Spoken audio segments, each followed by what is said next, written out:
সামাজিক দায়বদ্ধতা আর মানবিকতার এক উজ্জ্বল দৃষ্টান্ত স্থাপন করলেন সিদ্দিরগঞ্জ ৪ নং ওয়ার্ড কাউন্সিলর পদপ্রার্থী জাকারিয়া আল ফরহাদ। পবিত্র ঈদকে সামনে রেখে তার উদ্যোগে ৪ নং ওয়ার্ডের শতাধিক অসহায় ও নিম্ন আয়ের পরিবারের মাঝে বিতরণ করা হয়েছে ঈদ উপহার সামগ্রী। উপহার পেয়ে খুশি সুবিধাভোগী পরিবারগুলো। তারা জানান, এমন সময় এই সহায়তা তাদের ঈদের আনন্দকে কয়েক গুণ বাড়িয়ে দিয়েছে।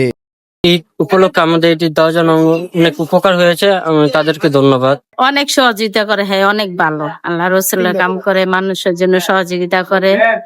এলাকাবাসীর মতে জাকারিয়া আল ফরহাদের এমন মানবিক উদ্যোগ ভবিষ্যতে অব্যাহত থাকবে এবং এটি সমাজের জন্য একটি ইতিবাচক দৃষ্টান্ত হয়ে থাকবে। এ সময় সিদ্দিরগঞ্জ ৪ নং ওয়ার্ড কাউন্সিলর পদপ্রার্থী জাকারিয়া আল ফরহাদ বলেন, আমি জাকারিয়া আল ফরহাদ, সিদ্দিরগঞ্জ থানা হেফাজতের ৪ নম্বর ওয়ার্ডের আমি সভাপতি এবং ইমাম ঐক্য পরিষদ সিদ্দিরগঞ্জ থানা ৪ নম্বর ওয়ার্ডের সাধারণ সম্পাদক। আমি যাতে সামনে নির্বাচিত হয়ে জনগণের খেদমত করতে পারি, আমি সকলের কাছে ৪ নম্বর ওয়ার্ডবাসীর কাছে আমি দোয়া প্রার্থী, দোয়া কামনা করতেছি।